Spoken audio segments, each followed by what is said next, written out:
Okay, guys, this is the first lecture of business statistics, and as this is the first lecture, we will go to the introduction to see what the nature of business statistics is, and later on, obviously, we will be doing some practices and some exercises on some statistical estimation or processes. So let's start with the first ever lecture. First question is that why we study statistics, and what the nature of statistics is.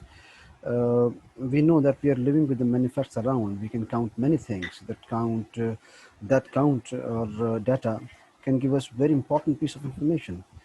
We are living in an environment where we are associated with many people, with many organizations, with natural things, we see around. We can see roads, we can see trees, we can see houses, we can see motor vehicles running on the road. We can count all of them. Why we are counting them? Because we need some kind of information, because this piece of information help us to take some good decisions, and that are very much important in our life. Every individual, either you or me or anyone who is living in the world, that has to take decision in many under many circumstances. So these decisions are very much important on these pieces of information that we collect through some manner, through some systematic way, uh, explained by the statistics. So, statistical techniques are used to collect, analyze, and provide some tools to make many decisions that affect our lives. Obviously, being an individual, I want to earn more and more money. Being an investor, I want to invest in to earn more and more profits. Similarly, being a planner, being a financial planner, we can. I want to make some good decision that to make my planning, or that make my project successful. So all these decisions are needed some information, and that information obviously is collected by the statistical process of having data. No matter what your career is, you will make professional decisions that involve data, and an understanding of statistical method will help you to make these decisions effectively. So, what is a statistic? Statistics is the science of collecting, organizing, and analyzing data in order to make more effective decisions. As such, statistics is critical to a successful business. Understanding statistical technique can help any manager responsible for marketing, management, accounting, sales, or any other business function. As I said that whoever am I and where am I, wherever am I need some information, piece of information to make good decision. Let's talk about the business and let's talk about the business dimensions. If I'm dealing with finance, and finance, obviously I need some. I need to see the association, some of the variables among each other, and regression. If I'm having some kind of a analysis of having impact of one variable on to other. Similarly, I want to make some price changes, which is called index number. I'm dealing with the time series data, because if I'm having a data, on the basis of this data I can forecast for my future. So all these issues are very much important regarding to finance. Similarly, in the marketing, I want to test hypothesis. Either my product will affect my customer attention. So that is an hypothesis. So hypothesis can be tested through many tests: chi-square test, t-test, z-test. Even though we can do all these things through some kind of a parametric and non-parametric statistics. So what are these terms? What is hypothesis testing? What is test? What we mean by tests, and what is non-parametric and parametric test? All these things will be done in this course.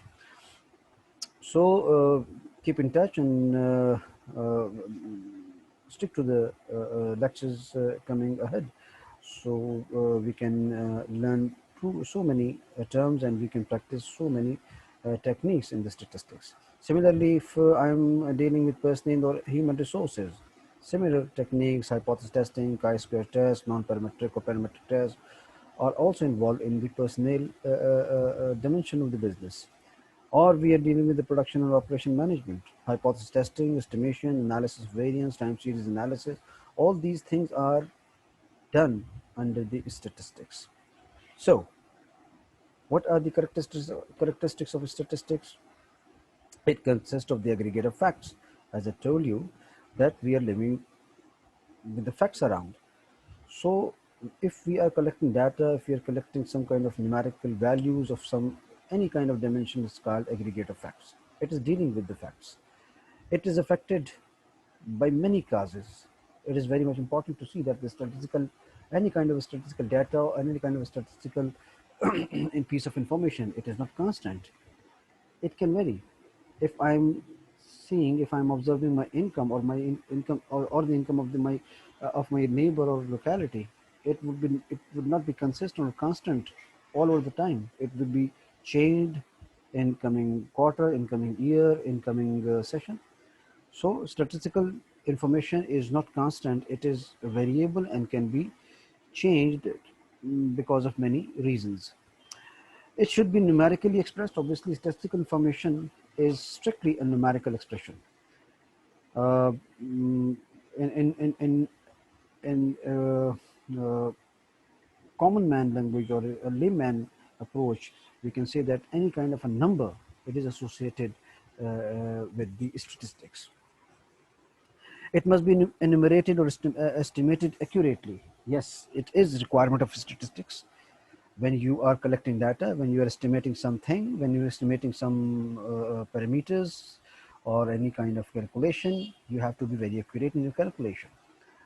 Because if you are not accurate in your estimation, then obviously the results or uh, the results or what you can say, the output of your data, that may be biased and errorful.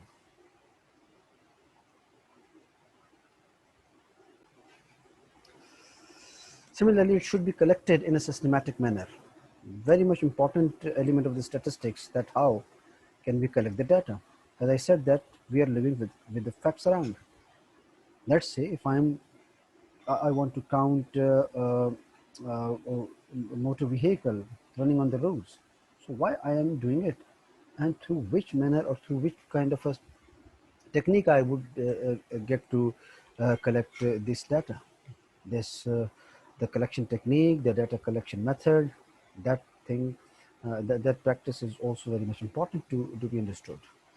It should be collected for a predetermined purpose. Obviously, if I'm collecting, if I'm counting something, so it would be some on the basis of some objectives. Why I'm doing it? I should be very clear about the question. It should be capable for being placed in the relation to each other. Very much important thing, that the facts around us, they are not isolate, they are not individual, they are associated with each other. If I'm counting the number of motor vehicle running on the road, so that's why these number of vehicle may be associated with many other facts. Number of vehicles, obviously, if it is it can be associated with the uh, uh, um, uh, carbon emission. Number of motor vehicle, it can be associated with the consumption of gas or petrol. So that's why many of the things, many facts, many variables are associated with some other variables as well. Now, when we are linking up to collect the data, we are dealing with the population and sample. These are two very much important terms in statistics. Now we have to define what is population and what is sample.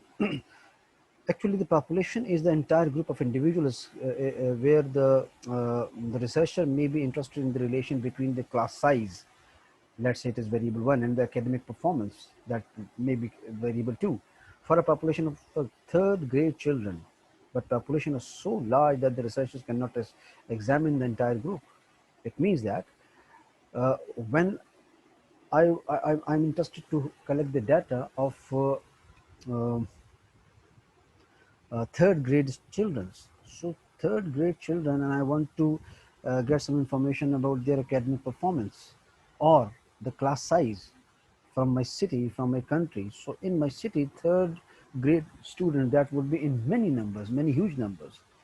So that would be a population. I cannot locate all of the numbers of third grade students in my city. I cannot approach to to all third grade students in my country. So this all a sum up of the observations, or sum up of the respondents would be called population. So population cannot be estimated easily. Yes, a sample is selected to represent the population in the research study. So that population can be studied out by taking a sample from it, out of it. Because I cannot read the population, I cannot approach each individual of the population. If I'm, let's say, interested to see the academic performance or class size of the third grade students of the Peshawar city, or let's say in Pakistan, so that would be very much important, very much near to impossible, because I cannot approach each and every student of the third grade in the whole city. So what I do, I take some sample of it. I would be selecting some amount of little number out of these whole population. So that would be a called sample. It means that this is a simple depiction of a population sample. This is a whole population. Let's say this is the third grade students to whom I want to get or collect the data. So I cannot approach all of the individual. I just pick and choose to collect the data. That little amount of people that has been taken out of this whole population, that is called actually the sample. Normally the statistician is always dealing with the sample. They do not go for the study of population, because population uh, study is not that much easy task for an individual person. Yes, if some organization, if some kind of big entity or government, if they cover all the population, that would be called a census study. But normally the census study is being practiced by the government, not by the individual. Individuals normally deal with this, with the sample.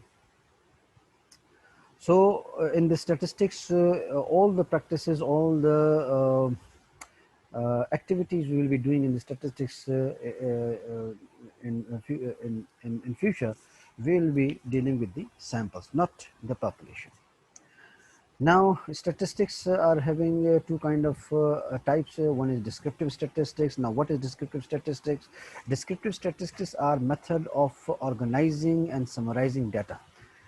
The data you have collected from from a sample, the data you have collected from the samples of any kind of population, that collected data, if you want to represent that data, if you want to organize that data, if you want to summarize that data, so that would be called a descriptive statistics. For example, if you have collected the data, you can make the tables, you can make the graph. They are being used to organize the data, or a descriptive values such as the average scores are used to summarize the data. Just like that, you see that the data for the return from the 690 observation, 690 the count.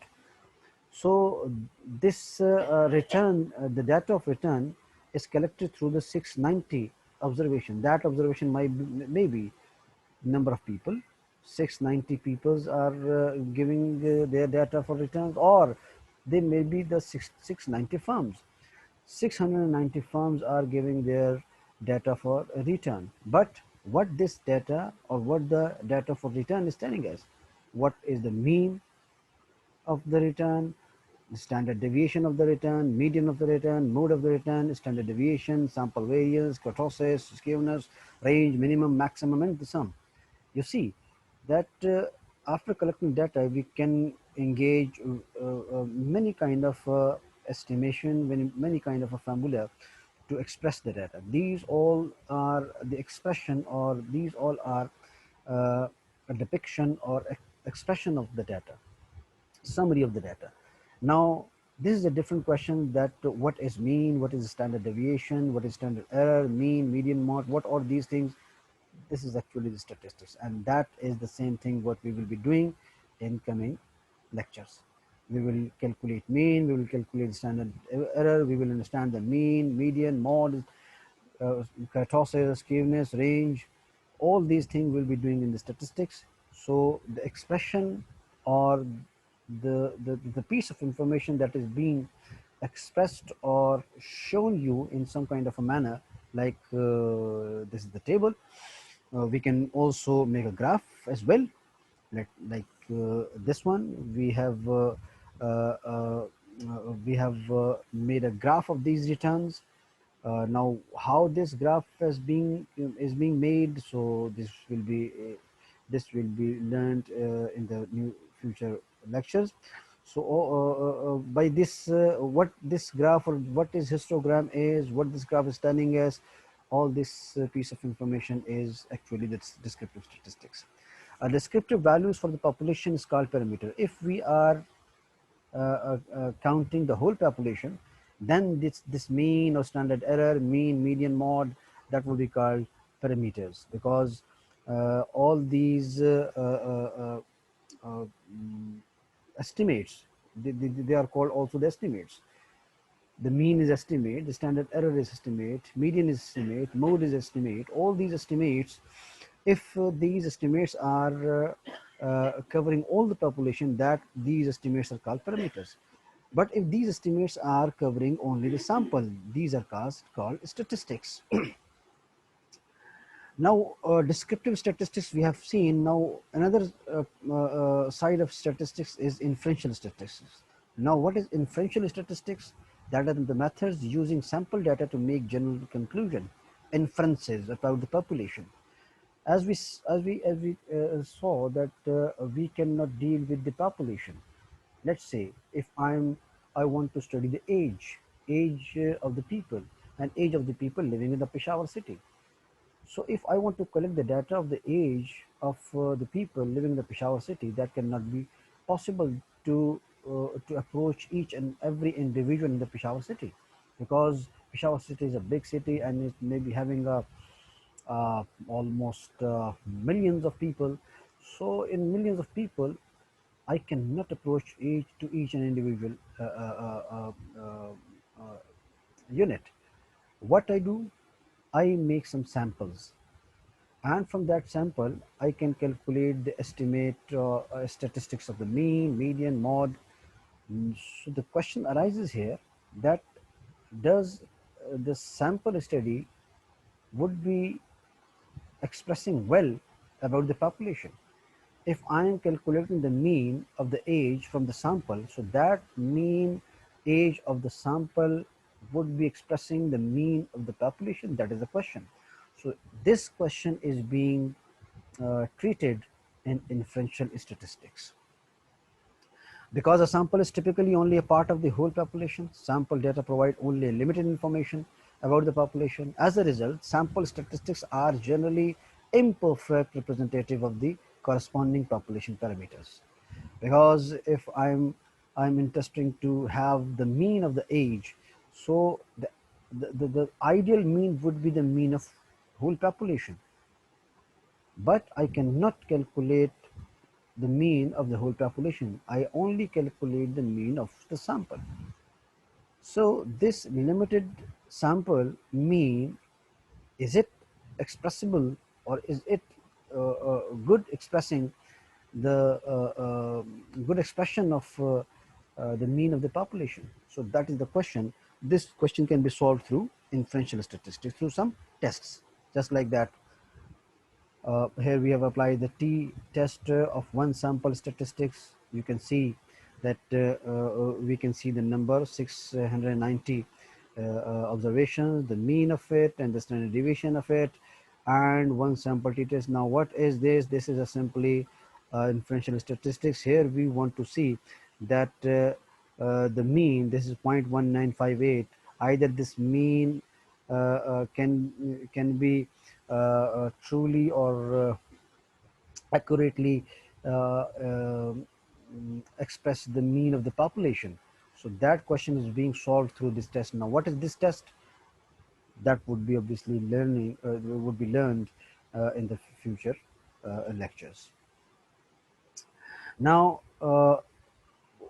you saw that we select some uh, observations or some units from whole population, that is called sample. So how I can what are the techniques and what are the methods that I can sample from the population? So sampling is something is some kind of a another critical thing that has to be very perfect, and that has to be very accurate according to the nature of the data. Sampling methods, we are having two kind of a sampling method. One is probability sampling method. This method is the most common from the sampling for public opinion studies, election polling, and other studies in which results will be applied to the wider population. This is the case whether or not the wider population is very large, as such the population of an entire country, or a small, such as young female living in a specific town. So, in layman's language, the probability sampling would be a kind of a technique that how can I pick and choose, or how can I select some units from a population, so that population is accurately and well justified expression of expressed in the some form of sample. So it requires that all of the unit of the population should be given equal opportunity or equal possibility to be chosen. So if each individual of the population is being given to the same or equal opportunity or probability, so that would be called a probability sampling method. Non-probability sampling method, this method is often used during the exploratory stage of the research project, and in qualitative research, which is the more subjective than the quantitative research, but are also used for the research with a specific target population in mind, such as the farmers that grows maize. It means that if I am interested to see some kind of a population study, so I pick and choose the strata of that population, rather being studying the whole population equally likely for all individuals. I make some kind of a stratum, I make some kind of group from the population, and from that group, obviously, I'm pick and choose in some manner. So that may be called a non-probability sampling method.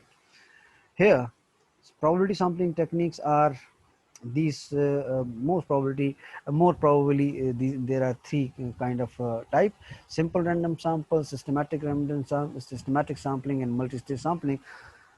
I do not I do not want to explain these things right now, because that is very much early to explain these things. But I have just shown you the name and the terms of sampling and the definition of the sampling. Otherwise, I do not want you to disturb, or do not want you to be taken stress or seeing all this information. We will do it later on when the right time and the right time come. So this is the type of the probability sampling, and these are the types of non-probability sampling. Don't ever take tension to or don't be stressed by seeing all this information.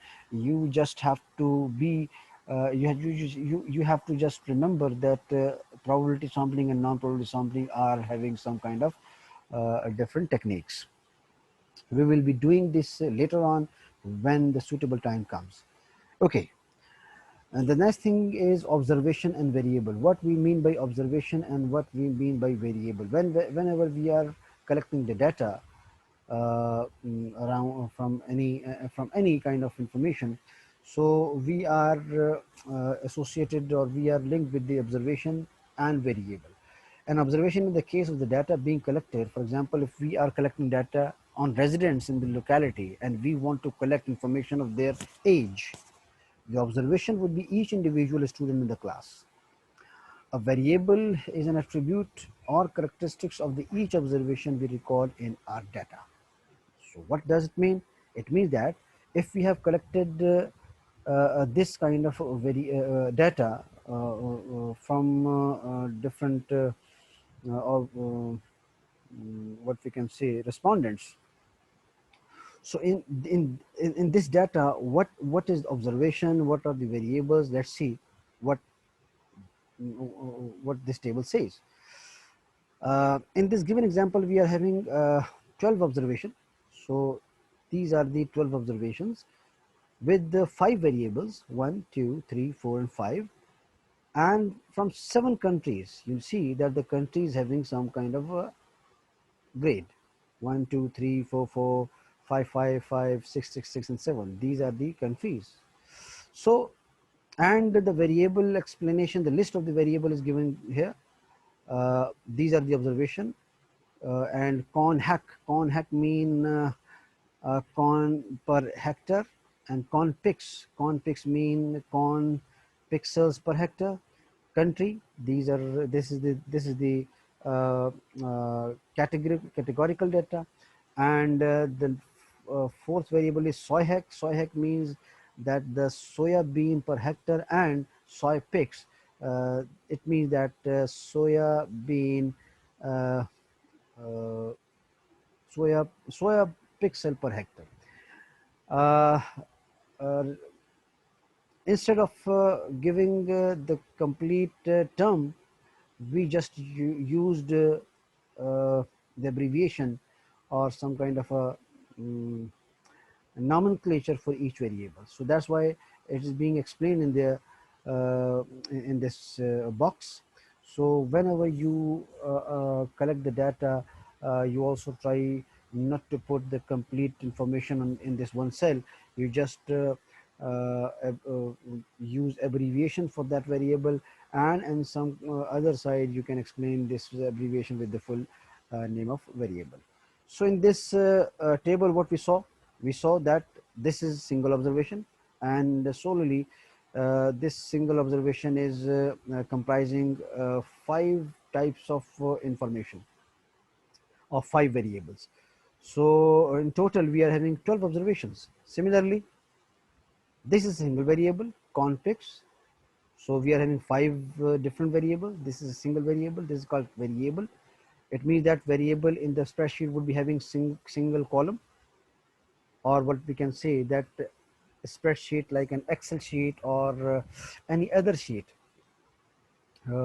One complete column represented by one single variable, and one unit of observation that may be called a datum.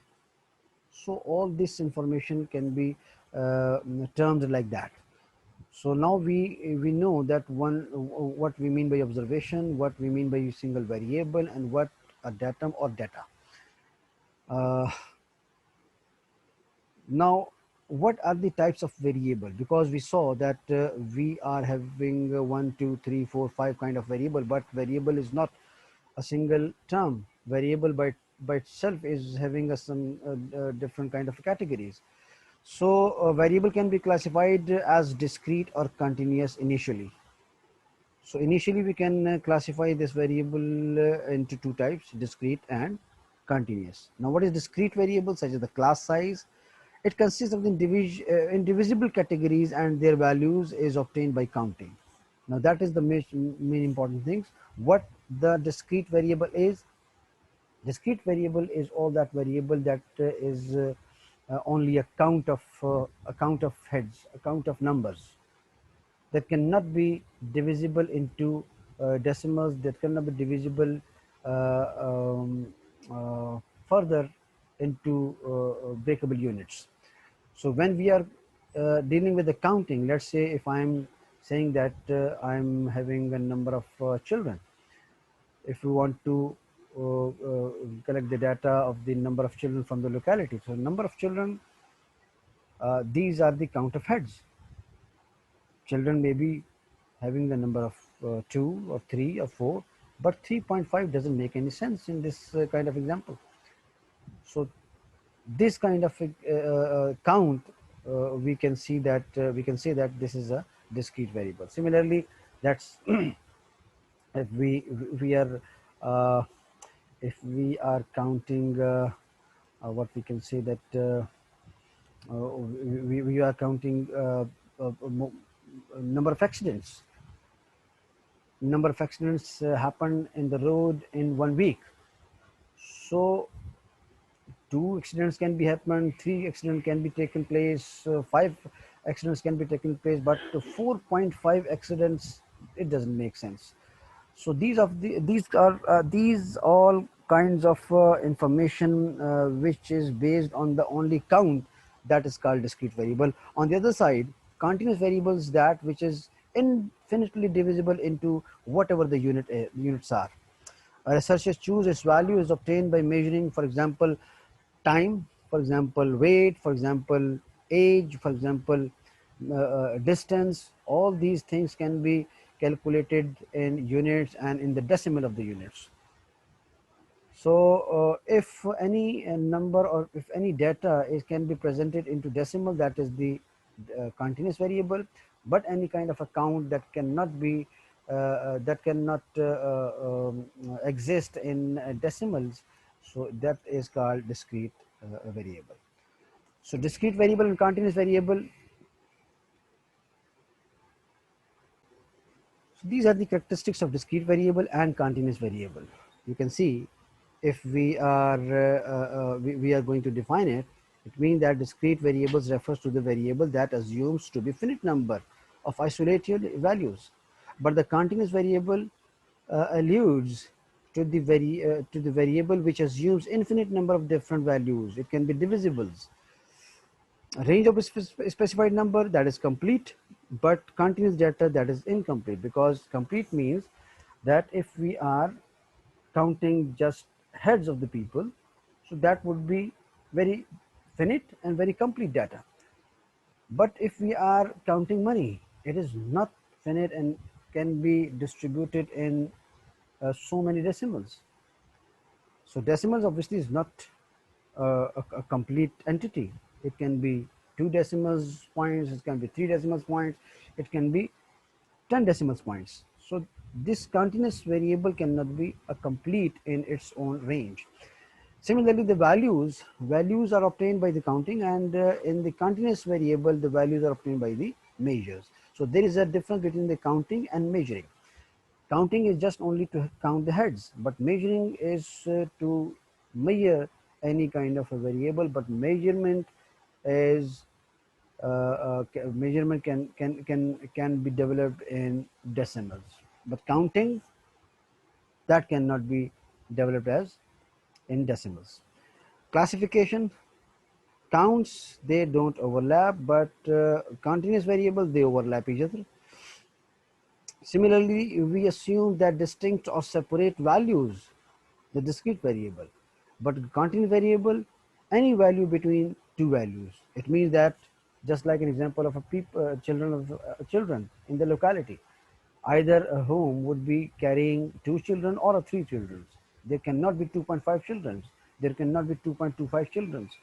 So that's why distinct or separate values are given to the count, and if we are linked with the decimal points, so that would be that can be happen in between two values. So it can be called isolated points and can be called connected points. So these are the types of variables. But more than that, variables, we saw that two kind of variable as well. One is qualitative variables and one is quantitative variables. Now, what are the qualitative variable? Qualitative variable, they do not happen to be in numbers. They do not happen to be in numeric form. So what we do, we just categorize the attributes of the variable. It means that if I want to get the data of the happiness of the people. Now, what the happiness is not a countable thing. If I want to study the agreement or agreement of any kind of respondent, so either would be he would be agreed or he would not be agreed. But agreed or not agreed, how would you quantify that? That is not quantifiable. If I want to collect the data of gender, so then gender, either it would be male or female, that cannot be counted in numbers.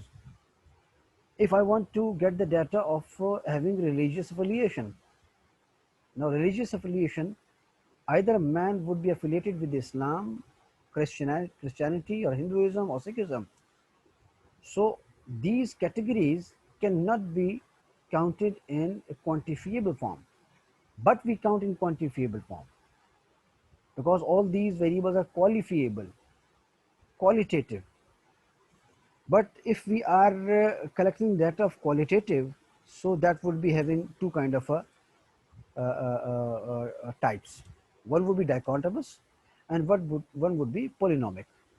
If the data or if the variable are having only two types, I like just gender, either the person would be male or female, or if I want to get the data of a person's agreement, either the person is agreed or not agreed, or if I want to get the data of a person having some specific religion, either the person would be Muslim or non-Muslim. So all these uh, uh, uh, um, variable are having just only two categories.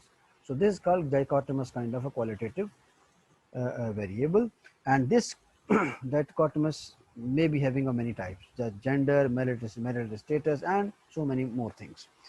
But if the qualitative variable are having more than two types or two categories, so that would be called polynomial.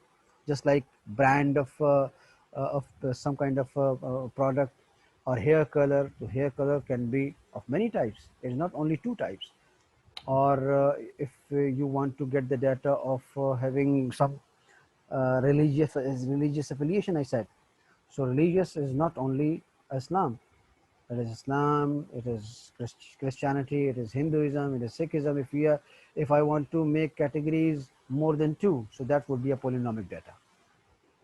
Where on the other side, if we are dealing with the quantitative data is that one which we can count easily in numerical figures.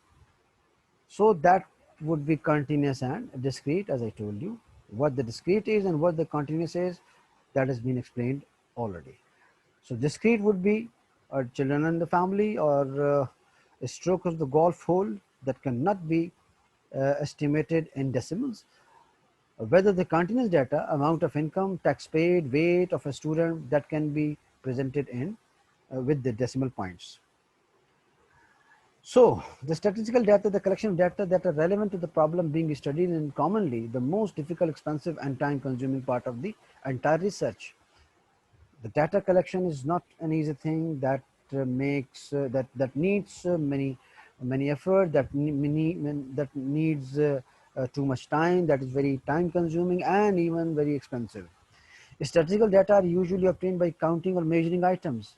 As I told you, that if the thing is countable, if it is on the basis of counting, that would be discrete variable, and if the thing is, or the data is needed to be a measure, that would be a continuous variable. But whether you are collecting data either from the count or from the measure, it are of the two types: from the primary source of data or the secondary source of data. What is primary data?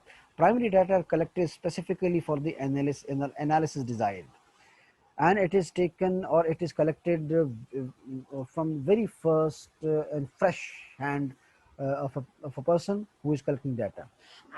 What we can say, that the primary data is not being collected prior. It is being collected first time by the researcher. Whether the secondary data is have already been compiled and are available for the statistical analysis, and that data has been compiled into some sort of a website, in some sort of a data book, or in some sort of a project reports. And another thing that should be very that should be understood the right time, the difference between the variable and the constant. And my fellows, that we know that if we are living with the current environment, there are many things which are can be classified into these two terms: either it is variable or constant. In economics and statistics, there is nothing is constant. In fact, everything is variable. Yes, it can be said that there are some constant in the mathematics that we can use in the statistical tools, just like we can use pi, we can use g, gravity,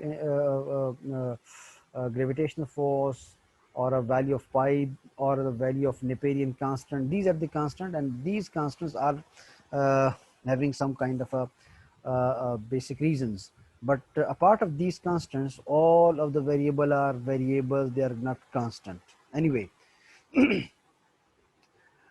how can we measure variable? There are four types of measuring variable. To establish relationship between variable, researcher must observe the variable and record their observation. This requires that the variable is measured. If you are collecting the data, if you are collecting the data of different variables, so it needs to be very carefully handled. The process of measuring the variable requires a set of categories called a scale of measurement. Now, the thing is to be understood is that if we want to measure some variable or some data, it needs to be having some kind of a measuring unit. Just like that, if we are collecting data of weight, then the weight can be collected in grams, in kilograms, in tons, in months. Or if we want to collect the data of age, then the age can be collected in months, in years, in even weeks. So for having for having data of any variable, you need to have some unit of measure. So that unit of measure is called scale of measurement, and the process that classifies each individual into one category. Now the data is being collected uh, from the two sources, qualitative data and the quantitative data. I've already told you the qualitative data that are measurement that measure that each fall into one or several categories like hair color, gender, or marital status. This is the qualitative data. And the quantitative data, we saw that quantitative data is can be discrete or continuous, but it measure. So it just like in years of education or experience or wage, etc., etc., just like that. You see that I am having here some observations. So if I count 1 2 3 4 5 6 7 8 9 10 11 12 13 14 15 16 17 18, there are 18 observations, and in 18 observations, uh, 6 different variables being estimated or collected from some source. One variable is education, one is experience, one is gender, one is log of wage, the fifth one is marital status, and the last one is the race of a person. So here we are having two kind of a variable, what is qualitative and what is quantitative. So these are the quantitative data. Quantitative, that is being uh, uh, collected on some unit of scale. Like in education, education can be collected through the number of years. Experience also can be collected through number of years worked. And the log of wage, if you are having a wage, you can take a simple log of that. So that is called log of wage in terms of rupees or in terms of dollars. But what about the three other variables? These are the qualitative data, because being a female or being a male, it is not a quantifiable thing. It is some kind of a categorical data. So these categorical data are qualitative data. Or to be married or not to be married. So that is also having a category, either married or not married, or having a non-white skin or white skin. So these are the categorical data or categories. So this is called qualitative data. There are four types of measurement scale: nominal scale, ordinal scale, interval scale, and ratio scale. And again, just like a probability and non-probability sampling, I would be focusing, I would be uh, stressing on that. You need not to have any kind of a stress or any kind of problem to see these kind of a huge amount of information. So this just keep in mind, just we are having a four type of measuring scale: nominal scale, ordinal scale, interval scale, and ratio scale. What these are things and what these terms are meant for. we will discuss in detail later on when the suitable time comes. A nominal scale is an unordered set of categories identified only by name, just like if I'm calling the religious affiliation. So if I'm talking about a person, if I'm asking from a person what the religious affiliation he takes, so either he would be Muslim or non-Muslim, or he would be having some other religion. If I'm taking categories of that, but the categories of it, it doesn't have to do something with the ranks.